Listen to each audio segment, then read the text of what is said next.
Assalamualaikum warahmatullahi wabarakatuh. Halo semuanya, selamat malam. Izin memperkenalkan diri, nama saya Yunita Santidewi. Nomor induk mahasiswa saya 2405009. Saya dari program studi Sistem Informasi. Tujuan saya membuat video ini untuk memenuhi nilai ujian akhir semester 1 dengan mata kuliah Sistem Informasi yang diampu oleh Bapak Asep Yusapra Salim STMkom.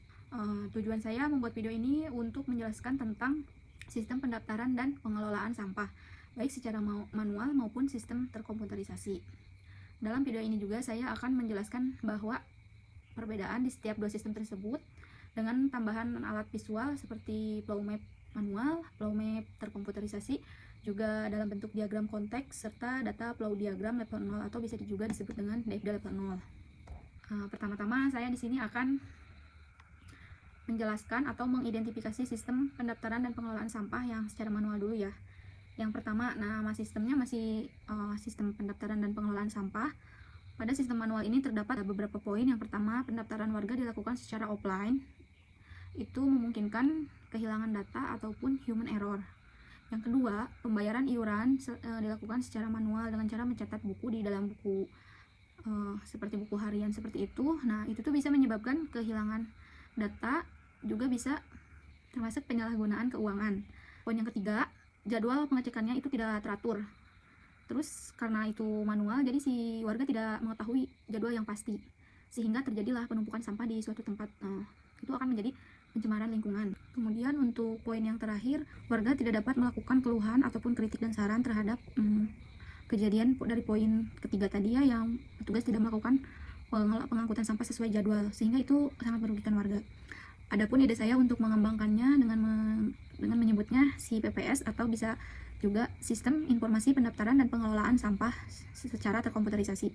Saya juga telah menambahkan beberapa fitur yang dihadirkan dalam app si PPS ini. Yang pertama, pendaftaran dilakukan secara online sehingga warga dapat melakukan pendaftaran dengan mudah dengan cara membuka website ataupun aplikasi si PPS. Kemudian melakukan pembayaran secara online itu sangat memudahkan warga, bisa dengan cara transfer bank ataupun dompet digital lainnya. Kemudian si warga akan secara otomatis mendapatkan bukti pembayaran, sehingga meminimkan terjadinya kesalahan data. Kemudian poin yang terakhir, saya akan mengadakan layanan pengelolaan pengaduan, sehingga ketika terjadi suatu permasalahan, si warga tetap bisa mengadukan keluhannya terhadap pelayanan dari petugas sistem pengelolaan sampah tersebut. Nah, setelah menjelaskan beberapa hal tersebut, saya akan melanjutkannya ke flow map manual, kemudian flow map terkomputerisasi, kemudian diagram konteks, dan juga data flow diagram level 0. Flow map manual sistem pendaftaran dan pengelolaan sampah. Di sini ada 3 entitas. Entitas pertama warga, yang kedua petugas, dan yang ketiga kepala petugas. Kemudian entitas warga akan memulai. Setelah itu warga akan menerima formulir pendaftaran, lalu warga akan mengisi formulir pendaftaran. Setelah mengisi formulir pendaftaran, warga akan menyerahkan formulir pendaftaran itu kepada entitas petugas. Lalu entitas petugas akan menerima formulir pendaftaran. Setelah menerima, petugas akan memverifikasi formulir pendaftaran. Nah, setelah itu di sini tuh ada decision yang 2 opsi jawaban. Di sini tulisannya data sudah lengkap atau belum. Nah, jika data belum lengkap, dia akan kembali lagi ke entitas warga di menyerahkan formulir pendaftaran untuk perbaikan. Nah, setelah itu jika data lengkap, otomatis dia akan langsung ke bagian entitas warga, yaitu melakukan pembayaran secara tunai karena berkasnya sudah lengkap. Nah, setelah melakukan pembayaran, si warga udah selesai. Setelah itu kita kembali ke decision ini. Karena datanya lengkap, otomatis si petugas akan membuat laporan pendaftaran dan pembayaran untuk dilaporkan kepada entitas kepala petugas. Nah, kepala petugas akan menerima laporan pendaftaran dan pembayaran. Lalu setelah itu kepala petugas akan mengarsipkan laporannya. Nah, untuk sistem flow map manual ini segini ya, ini tampilannya. Lalu kita akan meneruskan ke flow map terkomputerisasi sistem pendaftaran dan pengelolaan sampah atau si PPS. Oke, di sini ada entitas warga, entitas petugas, dan kepala petugas. Lalu entitas warga akan memulai mengakses aplikasi pendaftaran si PPS. Setelah mengakses aplikasi tersebut, entitas warga akan diinputkan untuk mengisi formulir pendaftaran. Setelah mengisi formulir pendaftaran, akan diinputkan juga kepada entitas petugas. Entitas petugas akan menerima notifikasi formulir pendaftaran. Setelah menerima, akan diinputkan untuk verifikasi formulir pendaftaran. Lalu dari verifikasi itu akan masuk ke dalam database. Setelah verifikasi, di sini ada decision yang artinya 2 opsi jawaban atau 2 pilihan. Di sini berkas sudah lengkap atau belum. Jika tidak lengkap, otomatis akan kembali ke mengisi formulir pendaftaran. Nah, jika berkas lengkap, ini akan langsung masuk ke entitas warga, yaitu warga menerima notifikasi pendaftaran berhasil. Setelah itu akan diinput untuk melakukan proses pembayaran secara online. Ini akan masuk ke dalam database. Nah, decision ini juga akan masuk ke dalam database karena data lengkap. Setelah itu, database akan mengoutputkan kepada entitas warga, yaitu proses pembayaran berhasil. Setelah itu, entitas warga sudah selesai melakukan pembayaran. Nah, berarti udah selesai ya dari entitas warga. Kita lanjut ke database ini akan mengoutputkan kepada entitas kepala petugas. Nah, kepala petugas akan menerima laporan pendaftaran dan pembayaran.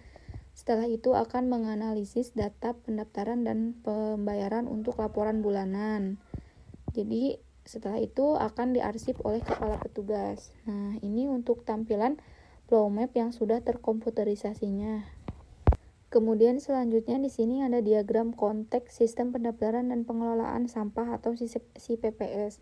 Di sini ada entitas warga, lalu ada entitas petugas, terus entitas kepala petugas. Nah, yang bulat ini namanya proses atau sistem ya. Dari entitas warga akan menginput ke proses, yaitu data warga, data pembayaran, dan data pendaftaran. Setelah itu proses akan mengoutputkan kepada entitas petugas data warga, data pendaftaran, dan data pembayaran. Nah, entitas petugas ini akan menginputkan kembali ke proses, yaitu data pembayaran iuran, data jadwal pengangkutan, data bukti pembayaran, data petugas, dan data layanan laporan pengaduan. Nah, dari proses ini akan outputkan kembali kepada entitas petugas, yaitu data pembayaran iuran, data jadwal pengangkutan, data bukti pembayaran, data petugas, dan data layanan pengaduan. Setelah itu, proses sistem ini akan mengoutputkan laporan kepada kepala petugas, yaitu laporan data petugas, laporan data warga, laporan pembayaran iuran, laporan jadwal pengangkutan, laporan jadwal layanan pengaduan. Nah, ini untuk tampilan diagram konteksnya ya. Nah, di sini ada data flow diagram level 0 atau bisa disebut juga DFD, sistem pendaftaran dan pengelolaan sampah atau si PPS. Di sini ada proses pendaftaran, kemudian proses transaksi, lalu proses laporan. Nah, di sini entitasnya ada warga, petugas, kemudian kepala petugas. Di sini juga saya menambahkan data store yang pertama data store data jadwal pengangkutan. Kemudian data store data petugas, lalu data store data warga, data store data pembayaran. Nah, kita mulai dari dari entitas warga terlebih dahulu. Warga akan menginputkan ke proses pembayaran, yaitu data warga, data pembayaran, data jadwal pengangkutan. Itu diinputkan kepada proses pendaftaran. Setelah itu proses pendaftaran akan mengoutputkan kepada entitas petugas, yaitu form pendaftaran, data petugas, data jadwal pengangkutan, data layanan pengaduan.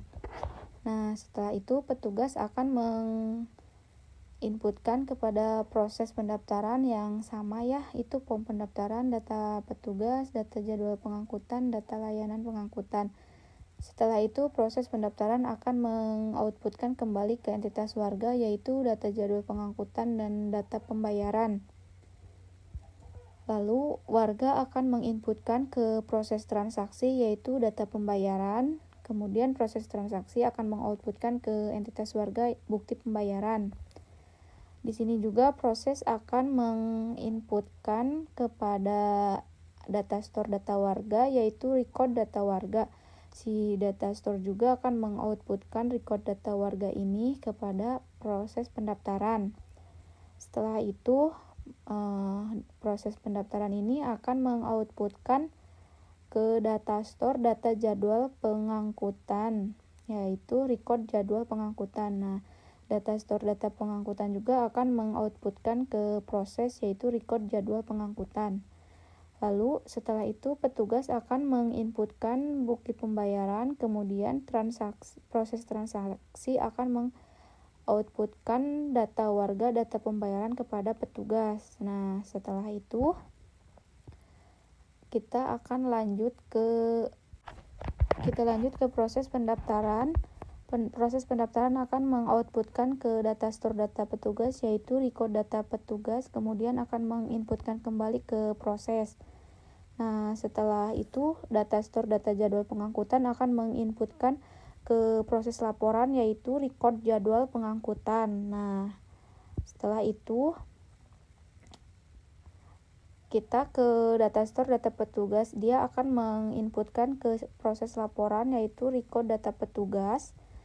Kemudian proses laporan juga akan mengoutputkan record data petugas kepada data store petugas. Lalu di sini kita ke data store data warga, dia akan menginputkan ke proses laporan, yaitu record data warga. Nah, data store data pembayaran juga akan menginputkan record data pembayaran kepada proses laporan. Nah, setelah itu kita kembali ke entitas petugas. Entitas petugas akan menginputkan laporan, yaitu laporan data warga, laporan pembayaran, laporan pendaftaran, laporan jadwal pengangkutan, laporan data pelayanan.